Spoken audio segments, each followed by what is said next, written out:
D.B. Cooper.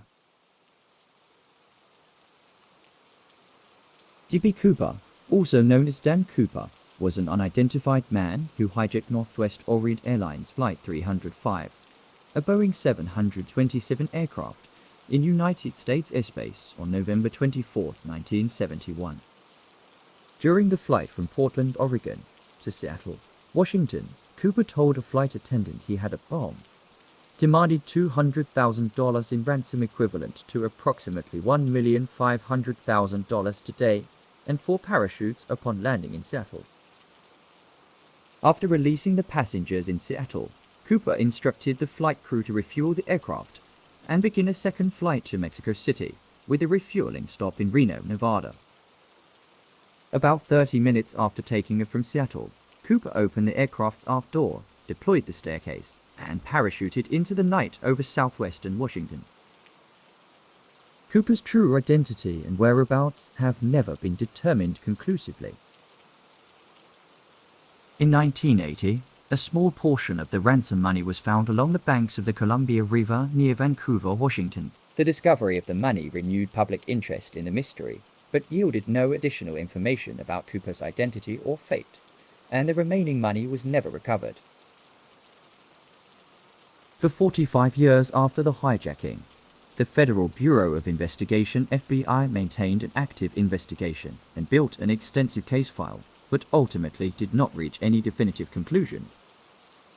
The crime remains the only unsolved case of air piracy in the history of commercial aviation. The FBI speculates Cooper did not survive his jump for several reasons: the inclement weather, Cooper's lack of proper skydiving equipment, the forested terrain into which he jumped, his lack of detailed knowledge of his landing area, and the disappearance of the remaining ransom money, suggesting it was never spent. In July 2016, the FBI officially suspended active investigation of the case, although reporters, enthusiasts, professional investigators, and amateur sleuths continue to pursue numerous theories for Cooper's identity, success, and fate. Cooper's hijacking and several imitators during the next year immediately prompted major upgrades to security measures for airports and commercial aviation. Metal detectors were installed at airports, baggage inspection became mandatory, and passengers who paid cash for tickets on the day of departure were selected for additional scrutiny. Boeing 727 are retrofitted with eponymous Cooper vanes, designed to prevent the aft staircase from being lowered in flight. By 1973, aircraft hijacking incidents had decreased, as the new security measures dissuaded would-be hijackers whose only motive was money. On Thanksgiving Eve, November 24, 1971, a man carrying a black attached case approached the flight counter for Northwest Orient Airlines at Portland International Airport. Using cash, the man bought a one-way ticket on Flight 305, a 30-minute trip north to Seattle-Tacoma International Airport, also known as SeaTac. On his ticket, the man listed his name as Dan Cooper. Eyewitnesses described Cooper as a white male in his mid-40s, with dark hair and brown eyes, wearing a black or brown business suit, a white shirt, a thin black tie, a black raincoat, and brown shoes. Carrying a briefcase and a brown paper bag, Cooper boarded Flight 305. Cooper took seat 18 in the last row and ordered a drink, a bourbon and 7-Up from a flight attendant. With a crew of 6 consisting of Captain William Scott, First Officer William Bill Rattlesok, Flight Engineer Harold Anderson, and flight attendants Alice Hancock, Tina Muckler, and Florence Schaffner, and 36 passengers aboard, including Cooper, Flight 305 left Portland on schedule at 2:50 p.m. Pacific Standard Time. Shortly after takeoff, Cooper handed a note to flight attendant Schaffner, who was sitting in the jump seat at the rear of the airplane, directly behind Cooper. Assuming the note was a lonely businessman's telephone number, Schaffner dropped the note unopened into her purse. Cooper then leaned toward her and whispered, "Miss, you'd better look at that note. I have a bomb." Schaffner opened the note. In neat, all-capital letters printed with a felt tip pen, Cooper had written, "Miss, I have a bomb in my briefcase and want you to sit by me." Schaffner returned the note to Cooper, sat down as he requested, and asked quietly to see the bomb. He opened his briefcase, and she saw 2 rows of 4 red cylinders, which she assumed were dynamite. Attached to the cylinders were a wire and a large cylindrical battery, which resembled a bomb. Cooper closed the briefcase and told Schaffner his demands. She wrote a note with Cooper's demands, brought it to the cockpit, and informed the flight crew of the situation. Captain Scott directed her to remain in the cockpit for the remainder of the flight and take notes of events as they happened. He then relayed to Northwest Flight Operations in Minnesota the hijacker's demands. Cooper requests $200,000 in a knapsack by 5:00 p.m. He wants 2 front parachutes, 2 back parachutes. He wants the money in negotiable American currency. By requesting 2 sets of parachutes, Cooper implied he planned to take a hostage with him, thereby discouraging authorities from supplying non-functional equipment. With Schaffner in the cockpit, Flight Attendant Mucklow sat next to Cooper to act as a liaison between him and the flight crew. Cooper then made additional demands. Upon landing at SeaTac, fuel trucks were to meet the plane and all passengers were to remain seated while Mucklow brought the money aboard. He said he would release the passengers after he had the money. The last items brought aboard would be the 4 parachutes. Scott informed SeaTac Air Traffic Control of the situation, who contacted the Seattle Police Department or the SPD and the FBI. The passengers were told their arrival in Seattle would be delayed because of a minor mechanical difficulty. Donald Nyrup, the president of Northwest at the time, authorized payment of the ransom and ordered all employees to cooperate with the hijacker and comply with his demands. For approximately 2 hours, Flight 305 circled Puget Sound to give the SPD and the FBI sufficient time to assemble Cooper's ransom money and parachutes, and to mobilize emergency personnel. During the flight from Portland to Seattle, Cooper demanded Mucklow remain by his side at all times. She later said Cooper appeared familiar with the local terrain. While looking out the window, he remarked, "Looks like Tacoma down there," as the aircraft flew above it. When told the parachutes were coming from McCord Air Force Base, Cooper correctly noted McCord was only a 20-minute drive from SeaTac. She later described the hijacker's demeanor. Cooper was not nervous. He seemed rather nice, and he was not cruel or nasty. While the airplane circled Seattle, Mucklow chatted with Cooper and asked why he chose Northwest Airlines to hijack. He laughed and replied, "It's not because I have a grudge against your airlines. It's just because I have a grudge," then explained the flight simply suited his needs. He asked where she was from. She answered she was originally from Pennsylvania, but was living in Minneapolis at the time. Cooper responded that Minnesota was very nice country. She asked where he was from, but he became upset and refused to answer. He asked if she smoked and offered her a cigarette. She replied she had quit, but accepted the cigarette. FBI records note Cooper spoke briefly to an unidentified passenger while the airplane maintained its holding pattern over Seattle. In his interview with FBI agents, passenger George Labisonia stated he visited the restroom directly behind Cooper on several occasions. After one visit, Labisonia said the path to his seat was blocked by a passenger wearing a cowboy hat, questioning Mucklow about the supposed mechanical problem delaying them. Labisonia said Cooper was initially amused by the interaction, then became irritated and told the man to return to his seat, but the cowboy ignored Cooper and continued to question Mucklow. Labisonia claimed he eventually persuaded the cowboy to return to his seat. Mucklow's version of the interaction differed from Labisonia. She said a passenger approached her and asked for a sports magazine to read because he was bored. She and the passenger moved to an area directly behind Cooper, where they both looked for magazines. The passenger took a copy of the New Yorker and returned to his seat. When Mucklow returned to sit with Cooper, he said, "If that is a sky marshal, I don't want any more of that." But she reassured him there were no sky marshals on the flight. Despite his brief interaction with Cooper, the cowboy was not interviewed by the FBI and was never identified. The $200,000 ransom was received from Seattle First National Bank in a bag weighing approximately 19 pounds.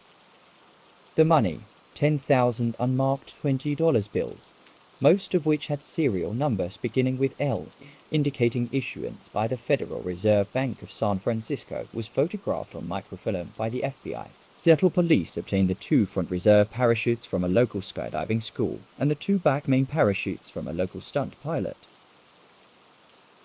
Around 5:24, Scott was informed the parachutes had been delivered to SeaTac and notified Cooper they would be landing soon. At 5:46, Flight 305 landed at SeaTac. With Cooper's permission, Scott parked the aircraft on a partially lit runway, away from the main terminal. Cooper demanded only one representative of the airline approach the plane with the parachutes and money, and the only entrance and exit would be through the aircraft's front door via mobile stairs.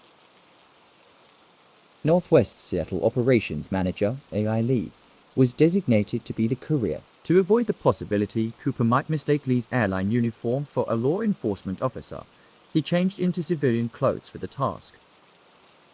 With the passengers remaining seated, a ground crew attached a mobile stair. Per Cooper's directive, Mucklow exited the aircraft through the front door and retrieved the ransom money. When she returned, she carried the money back past the seated passengers to Cooper in the last row. Cooper then agreed to release the passengers. As they debarked, Cooper inspected the money. In an attempt to break the tension, Mucklow jokingly asked Cooper if she could have some of it. Cooper readily agreed and handed her a package of bills, but she immediately returned the money and explained accepting gratuities was against company policy. She said Cooper had tried to tip her and the other 2 flight attendants earlier in the flight with money from his pocket, but they had each declined, citing the policy. With the passengers safely debarked, only Cooper and the 6 crew members remained aboard. In accordance with Cooper's demands, Mucklow made 3 trips outside the aircraft to retrieve the parachutes, which she brought to him in the rear of the plane. While Mucklow brought aboard the parachutes, Schaffner asked Cooper if she could retrieve her purse, stored in a compartment behind his seat. Cooper agreed and told her, "I won't bite you." Flight attendant Hancock then asked Cooper if the flight attendants could leave, to which he replied, "Whatever you girls would like," so Hancock and Schaffner debarked. When Mucklow brought the final parachute to Cooper, she gave him printed instructions for using the parachutes, but Cooper said he didn't need them. A problem with the refueling process caused a delay, so a second truck and then a third were brought to the aircraft to complete the refueling. During the delay, Mucklow said Cooper complained the money was delivered in a cloth bag instead of a knapsack as he had directed, and he now had to improvise a new way to transport the money. Using a pocket knife, he cut the canopy from one of the reserve parachutes and stuffed some of the money into the empty parachute bag. An FAA official requested a face-to-face meeting with Cooper aboard the aircraft, but Cooper denied the request. Cooper became impatient, saying, "This shouldn't take so long, and let's get this show on the road." He then gave the cockpit crew his flight plan and directives, a southeast course toward Mexico City at the minimum airspeed possible without stalling the aircraft approximately 115 miles per hour at a maximum of 10,000 foot altitude. Cooper also specified the landing gear must remain deployed, the wing flaps must be lowered 15 degrees, and the cabin must remain unpressurized. First Officer Rothard informed Cooper that the configuration limited the aircraft's range to about 1,000 miles, so a second refueling would be necessary before entering Mexico. Cooper and the crew discussed options and agreed on Reno Tahoe International Airport as the refueling stop. Cooper further directed the aircraft take off with the rear exit door open and its air stair extended. Northwest officials objected for reasons of safety, but Cooper countered by saying, "It can be done. Do it," but then did not insist and said he would lower the staircase once they were airborne. Cooper demanded Mucklow remain aboard to assist the operation. Around 7:40 p.m., Flight 305 took off with only Cooper, Mucklow, Scott, Rothard and flight engineer Anderson aboard. 2 F-106 fighters from McCord Air Force Base and a Lockheed T-33 trainer diverted from an unrelated Air National Guard mission followed the 727. All 3 jets maintained S flight patterns to stay behind the slow-moving 727 and out of Cooper's view.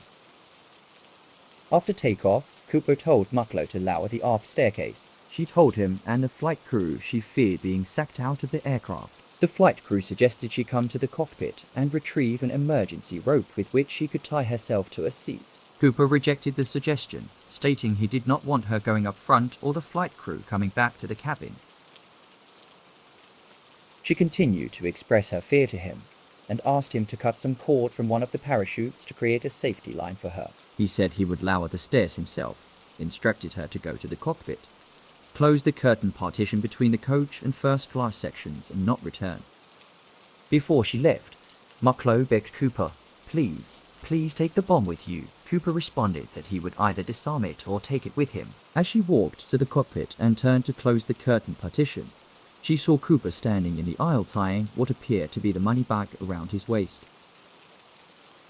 From takeoff to when Mucklow entered the cockpit, 4 to 5 minutes had elapsed. For the rest of the flight to Reno, Mucklow remained in the cockpit and was the last person to see Cooper. Around 8 o'clock p.m., a cockpit warning light flashed, indicating the aft staircase had been deployed. Scott used the plane's intercom to ask Cooper if he needed assistance, but Cooper's last message was a one-word reply: "No."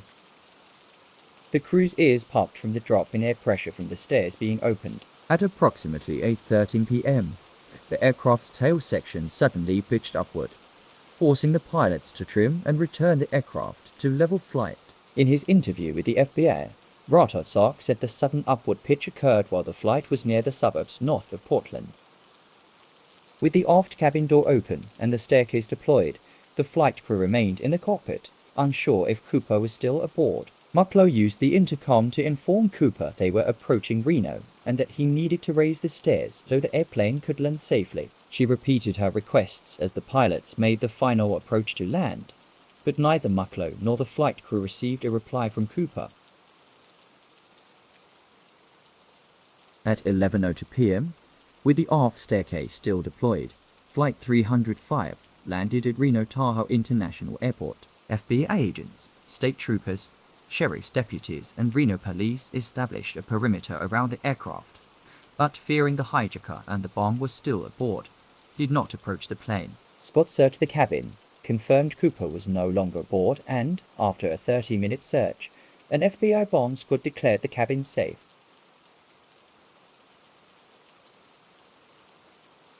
A month after the hijacking, the FBI distributed lists of the ransom serial numbers to financial institutions, casinos, racetracks, businesses with routine transactions involving large amounts of cash, and to law enforcement agencies around the world. Northwest Orient offered a reward of 15% of the recovered money, to a maximum of $25,000. In early 1972, U.S. Attorney General John N. Mitchell released the serial numbers to the general public. Two men used counterfeit $20 bills printed with Cooper serial numbers to swindle $30,000 from a Newsweek reporter named Carl Fleming in exchange for an interview with a man they falsely claimed was the hijacker. In early 1973, with the ransom money still missing, the Oregon Journal republished the serial numbers and offered $1,000 to the first person to turn in a ransom bill to the newspaper or any FBI field office. In Seattle, the Post-Intelligencer made a similar offer with a $5,000 reward. The offers remained in effect until Thanksgiving 1974, and though several near matches were reported, no genuine bills were found. On July 8, 2016, the FBI announced active investigation of the Cooper case was suspended, citing the need to deploy investigative resources and manpower on issues of greater and more urgent priority. Local field offices would continue to accept any legitimate physical evidence related specifically to the parachutes or to the ransom money. The 66-volume case file compiled during the 45-year course of the investigation would be preserved for historical purposes at FBI headquarters in Washington, D.C., and on the FBI website. All of the evidence is open to the public. The crime remains the only unsolved case of air piracy in commercial aviation history. During their forensic search of the aircraft, FBI agents found 4 major pieces of evidence, each with a direct physical link to Cooper: a black clip-on tie, a mother-of-pearl tie clip, a hair from Cooper's headrest, and 8 filter-tipped Rawley cigarette butts from the armrest ashtray. From the beginning of their investigation, FBI agents did not believe Cooper survived his jump. The FBI provided several reasons and facts to support their conclusion: Cooper's apparent lack of skydiving experience, his lack of proper equipment for his jump and survival, the temperature and inclement weather on the night of the hijacking, the wooded terrain into which Cooper jumped, his lack of knowledge of his landing area, and the unused ransom money. The ransom money was never spent, and the recovered portion was found unused. Carr said, diving into the wilderness without a plan, without the right equipment, in such terrible conditions, he probably never even got his chute open. FBI agent Richard Azor theorized Cooper became incapacitated from hypothermia during his jump, landed in the Columbia River, and drowned. However, FBI agents were not unanimous in their assessments of Cooper's ultimate fate. A senior FBI agent anonymously opined in a 1976 article in the Seattle Times, "I think Cooper made it. I think he slept in his own bed that night. It was a clear night. A lot of the country is pretty flat. He could have just walked out, right down the road. Hell, they weren't even looking for him there at the time. They thought he was somewhere else. He could just walk down the road." Between 1971 and 2016, the FBI processed more than 1,000 serious suspects, including assorted publicity seekers and deathbed confessors. Some of the more serious suspects included Ted Braden, Kenneth Peter Christensen, Bryant Cofford, Lynn Doyle Cooper, Robert Dayton, William Gossett, Richard McCoy Jr., Sheridan Peterson, Robert Rackstraw, William Smith, and many more. Recently, the two sons of Richard McCoy Jr. from North Carolina came forward with new evidence. They claim to have found the parachute Cooper had used in the 1971 hijacking hidden in their home. Chant and Rick McCoy III claim their father, Richard McCoy Jr., was the infamous fugitive who disappeared when he leaped out of a Boeing plane with $200,000 in cash after taking passengers and crew hostage in 1971. The siblings said they waited until their mother's death in 2020 to come forward, fearing she could be implicated as the parachute that allegedly belonged to Cooper was found in her storage stash outside the house.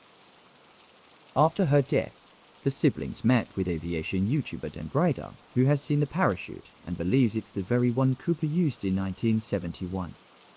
"That rig is literally 1 in a billion," Grider told the local outlet about the unique parachute he saw. Grider claimed the parachute at the McCoy's home matched the modified parachute prepared by veteran skydiver Earl Corsi for police as part of Cooper's demands, before he disappeared somewhere between Seattle and Reno, Nevada. D.B. Cooper's sleuths have raised the possibility that Richard Jr. was the fugitive for years given his own criminal past. 5 months after Cooper pulled off his famous caper, Richard Jr. was caught pulling off a similar hijacking in Utah. The thief eventually broke out of prison and died in a subsequent shootout with police. The McCoy siblings told Grider they've known the truth for years, but talking about it remained taboo in their family over worries that law enforcement would implicate their mother, Karen, in both hijackings. Grider published his latest theory and images of the parachute, with the FBI allegedly reaching out to the McCoys to see the evidence. The McCoys told the Daily that the FBI searched the North Carolina complex for additional clues and took possession of the parachute in 2023, with Rick also providing investigators with a DNA sample. The agents allegedly informed him that the next step could be to exhume his father's body, but such a request has yet to be made. The FBI has not made any public statements about the investigation or acknowledged that it has been actively looking into the D.B. Cooper case. The agency has said the case was officially closed in 2016 over a lack of leads. Whether Cooper even survived the jump over a rugged, wooded landscape somewhere between Seattle and Reno, Nevada, has never been confirmed.